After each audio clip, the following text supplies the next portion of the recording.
de ramer à contre-courant. Si les Sénégalais et les Sénégalais dans leur écrasante majorité exigent la criminalisation de l'homosexualité, s'ils sont non députés, s'ils ne sont pas des députés de lobby étrangers, s'ils ne sont pas des députés d'organisations hors du pays qui imposent leur agenda, ces députés-là doivent nous voter cette loi parce que c'est ça la volonté du peuple sénégalais. Et ces députés-là sont payés par le peuple sénégalais parce que l'Assemblée nationale, son budget et tout, c'est produit par les Sénégalais parce que c'est le travail qui produit la richesse et ce sont les Sénégalais qui payent les députés, qui payent le président de l'Assemblée nationale, qui payent donc tout ce qui se fait à l'Assemblée nationale, ce sont nos députés. C'est le moment pour ces députés-là de communier avec le peuple. Et communier avec le peuple, c'est aller dans le sens voulu par le peuple sénégalais. Donc aujourd'hui, ce qu'on attend des députés, c'est que toutes les procédures soient respectées et qu'à la fin de la procédure, qu'il y ait une plénière où tout le peuple sénégalais sera confié, la presse nationale et internationale, And Samm Jikko Yi et tous les chefs religieux ou le représentant qu'ils nous votent cette loi pour criminaliser l'homosexualité. Il y a des députés qui disent que vous proférez des menaces à leur encontre. Non, ceux qui le disent, ils n'ont rien compris. Parce que nous, au Sénégal, il y a deux possibilités pour qu'on vote une loi. Un projet de loi ou une proposition de loi. Le projet de loi, c'est le président de la République. Une proposition de loi, c'est les députés. C'est les députés eux-mêmes qui sont venus prendre l'initiative d'écrire la loi. La loi n'a même pas été écrite par And Samm Jikko Yi. C'est des députés qui ont vu le plaidoyer de tous les Sénégalais et qui ont pris l'initiative d'aller présenter ça à l'Assemblée nationale. Mais c'est la même chose avec la criminalisation du viol. Il n'y a aucune autre différence. Dans la criminalisation du viol, ce sont des associations féministes qui ont fait le plaidoyer. Est-ce que c'était des menaces? Ils ont fait un plaidoyer, les associations féministes. Et certains députés ont pris la proposition de loi présentée à l'Assemblée nationale. Nous avons fait la même chose. Il ne faut pas qu'ils nous diabolisent. On n'a rien fait. On a fait notre plaidoyer pour la criminalisation de l'homosexualité et des députés ont pris l'initiative de venir porter la loi. Donc il n'y a aucune menace. Vous avez vu qu'ils ont parlé ici au nom de tout le monde et ils ont rappelé l'histoire du Sénégal, ils ont rappelé la foi des Sénégalais, ils ont rappelé que les Sénégalais sont des croyants, des musulmans et des chrétiens, ils sont libres de dire que telle chose ne pourra pas se passer dans notre pays. La France a interdit la polygamie dans son pays, mais c'est en phase avec les réalités socioculturelles. Maintenant, nous sommes libres également au nom de la souveraineté, que nous consacre notre constitution, mais de faire un plaidoyer, c'est ça qu'And Samm Jikko Yi a fait. Et nous avons convaincu 13 députés qui ont pris l'engagement de présenter la loi. Donc, où est la menace ici? On n'a menacé personne parce que nous n'avons pas menacé les 13 députés. C'est eux-mêmes qui ont pris l'initiative de venir nous parler et de dire nous avons entendu votre plaidoyer et nous avons vu que vous avez fait des pétitions. Maintenant, nous allons porter la loi au niveau de l'Assemblée nationale. Merci. Voilà. Mais wolof bi matoon na yow rek yaa ko bëgg fu ne yaa nee nañ wolof bi fële mat na quoi. waaw feere moom diw xale kañ jël wolof. non y a pas moom xar bi ñu bàyyi ko. ñun menacé wuñ kenn xale ñu def suñu plaidoyer. loolu mooy moom xar bi. mais tu as bien fait. loolu mooy moom xar bi. tu as bien fait. tu as bien fait waaw jërëjëf. xam naa danaa nuyu si complément. waaw jërëjëf Dame Mbodj rapidement.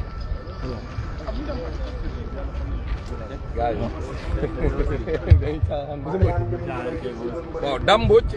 man dama bokk ci ñi nga xam ni ñoom ñooy jiite comité de pilotage bu And Samm Jikko Yi. And Samm Jikko Yi nekk ay association yu bëri Sénégal yoo xam ne ëpp nañ téeméer. ñu ëpp ci ñoom nag dañoo taxaw ñu àndandoo ci ay waxtaan depuis lu ëpp ñetti at a ngi nii ñu xool ne sunu askan mi ngi yàqu que am na lu sànkar su dugg sunum réew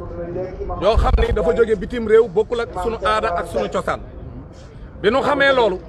ñu wër ci ñeent fukki département ak juróom yu Sénégal yëpp wër ci diaspora bi wax ak sénégalais yi ak fu mën a nekk ñu présenté leen ab pétition di leen wax ne sunu réew am na ñu fa bëgg a dugal góor jigéen pour lawal ko ci sunuy tut tànk lawal ko ci sunu askan te loolu day màbbal sunu ngëm-ngëm day màbbal sunuy diine bi loolu amee ñu wër Sénégal gépp dem seeti kilifa diine yi ak kilifa aada yi dem nañ seeti jàngu bi dem nañ seeti ñi nga xam ne ñoom ñooy sunu mbokk bois sacré bi mooy ñi ñuy tuddee ay animistes ñu dem waxtaan ak donc képp koo xam ne sénégalais nga parce que li ñuy xeex ñun du mbirum diine kese naam diine ngi ci biir parce que diine yi ma la fa limal ñoom ñëpp seen diine day bañ ngóor jigéen mais mbirum société la ku ci nekk am nga droit ni sama réew nii laa bëgg a doxee nii laa bëgg di aare sama askan ñu ne kon ñun sunu askan du ñu seetaan ñu leen di yàq parce que ngóor jigéen day màbbal ngëm-ngëm day màbbal diine day yàq aw askan loolu moo tax bi ànd sàmm jikko defee loolu ci turu Sénégal ak turu xalif généraux yëpp ñu dem jébbal leen pétition sénégalais yi ñu ëpp ci ñoom signé pétition bi ñu paree xalif généraux yi am na sax ñaar ci ñoom muy xalif général des Mourides ak xalif général des Tidiane ba ñu signé pétition ba pare dañ caa toftal ab leetar buy wane ne ñoom signature bii seen bos la ñoom ñoo ko signé ba noo bindal seen bopp lettre dolli ko ci pour dëgëral seen signature wax na ñoom dañuy seen càkkutéef mooy ñu criminaliser ngóor jigéen képp ku ko fesal ci mbedd yi ñu teg la ay daan yu diis yoo xam mën naa dem ba ci fukki at ci kaso waaw lii la ñu wax ni bin ko waxee ba pare danoo dajale sénégalais yëpp ca place de l'Obélisque place de la nation ñëpp ñëw ñu àndandoo ni ngóor jigéen ñun Sénégal ànduñ ci bi ñu paree ci loolu ñu daal di dem nag daal di waxtaan ak ay député yoo xam ne ñoom ñoo ne d'accord nañ pour ñëw ànd ak ñun ci loolu député yooyu sax ñoo bind loi bi ñun binduñu ko proposition de loi bi député yii fi ngeen fi gis tey ñi leen fi nekkal ak yeneen fukki député yi ñëwul tey te ñii wax ci seen tur ñoom ñoo dajaloo di réunion seen biir di bind proposition de loi bi ba déggoo ci ak ñun dañu ko présenté ñu ciy waxtaan ban déggoo ci léegi nag tey leen doon andi fii mooy nag ñu fésal sénégalais yi ni liggéey bi mat ñun leen ci waroon def mooy wax ci turu Sénégal wax ci turu kilifa diine Sénégal donc waxtaan ci tamit ak ay député yu ko nangoo yóbbu assemblée nationale pour ñu voter loi bi loolu lépp def nañ ko tey lañ leen ko doon jébbal ña nga nee di dem ca assemblée nationale pour buñ demee teg ko ci table président Moustapha Niass ci ñetti waxtu tey lañ ko bëgg a def bu ko defee léegi nag ñu déglu leen buñ leen dégloo nag ñi ngi yaakaar ne bu dee suñuy député lañ du ñu député France du ñuy député ay lobby du ñuy député ay franc-maçon ay député Sénégal lañ parce que Sénégal moo leen di fay député yi ku nekk Sénégal moo lay fay sa salaire assemblée nationale ba la fay dox lépp sénégalais yi ñoo ko moom kon nag sam ndaw boo ko yónnee daa war a gaaw ca yónni ba comme ñun ñoo leen di liggéeyloo te ñun Sénégal gépp dañoo am càkkutéef pour ñun neenal lépp loo xam ne ay affaire tappalal la suñu réew lu jëm ci mbirum góor jigéen kon nag sa surga boo koy liggéeyloo daa war a gaaw ndaxte yaa koy fay bu dul loolu nag da nga rocci la nga yoroon ca la nga ko joxoon ngay nangu kon nag député yi bu ñu bëggee jàmm te mu wóor leen ni suñuy député la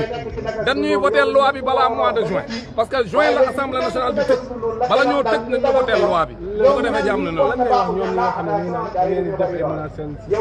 waaw ñooñu koy wax xam nga wax dëgg yàlla ñun ay reetaan la ñu def ndaxte fi loi buñ fi mos a def proposition daa am lu ñuy tudd plaidoyer daa am ñu dem def càkkutéef bi kon ñun li ñu def ñun ànd sàmm jikko yi mooy dañoo dem waxtaan ak ñi nga xam ni ñoom lañ ci war a waxtaanal ñoom ñu ne ñoom d'accord nañ pour jël loi boobu dem déposer ko ñoom ñoo ko sax bind ñoom député yi te fii loi bu ñu fi mos a voté ay nit ñoom ñoo def plaidoyer bi ñuy andi criminalisation viol muy siif boobu ay jigéen ñoom ñoo dem def seen i association wër ci député yi fii Ndakaaru demuñu sax ci région yi fii leen yam Dakar def seen i marche est-ce que marche ba kon menace la woon def seen i marche ne nañ leen criminaliser viol ñu defal leen ko ñoom député yi ña ko d'accord dem jël ko dem présenter ko assemblée voté leen ko waaw kon ñun tamit la même chose dañ def ñun kay am nañ droit def seen plaidoyer ay député ñëwal seen bopp ne ñun lii ngeen def plaidoyer ci turu Sénégal ñu ne daan ko jël dem yóbbu ko parce que ñun mënuñu ko yóbbul suñu bopp waaw ñooñee koy ñëw fii ku leen menacé ñoo fi ñëwal seen bopp ñëpp gis leen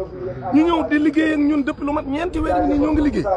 ba tey jii loi bi sax ñoom ñoo ko bind ñoo ñëwal seen bopp jël si ko ci kanam journaliste yi est-ce que dañoo yëkkatew yat wala jaasi pour tiital leen ñoo ñëwal seen bopp ñoom ñëpp ñu ne ñun ñett ñi ngi wax ci yeneen turu fukki député yi des muy fukki député ak ñett yoo xam ñoo ànd ne ñoom dañuy dem déposer loi bi waaye ku ne man ñun dañ leen a menacé nag wax dëgg yàlla ab tappalekat nga ñun menacé wuñ kenn li nu bëgg daal mooy am na député yu ko d'accord ni daan ko porté député yee ca des it ñu ëpp ca ñoom nee nañ bu ñëwee dañ ko voté léegi nag nañ sant yàlla te xaar ndax Sénégal dina def li mu war a def parce que li ñu gëm mooy mënoo nekk ndawu réew mi ba noppi di jëm boor bu waa réew mi jëmul waa réew mi dañoo bëgg ñu criminaliser homosexualité kon képp kuy ndaw réew mi bu dee doon ndaw réew mi beneen réew kon da ngay ànd ci loolu dem voté ko bu ko defee képp ku fi bëgg a def parce que place bii nu taxaw ñaari góor jigéen dafa taxaw nañ fi sëy fi tey jii fii ci grande mosquée te dara mucc ci dara mujj ci loolu nag ñun duñ ko fi nangoo tey duñ ko fi nangoo ëllëg ñi ñuy jiite nag dañ ñuy nuru bu ñu mënta nuru dañ ñu abal ñu teg fi ku ñu nuru ku nangoo ñoo sàmmal suñu bës ngëm-ngëm nam ñoo sàmmal suñu pas-pas sàmmal ñu suñuy diine sàmmal ñu suñuy aada sàmmal ñu suñuy cosaan loolu lan soxla ñun ci ku ñuy jiite te nanguwoo def li ñu bëgg da nga ñuy abal di lay sant leen ko Cheikh Omar Diagne professeur moom itamit di kenn ci ànd sàmm jikko yi di membre fondateur moom itamit mi ngi fi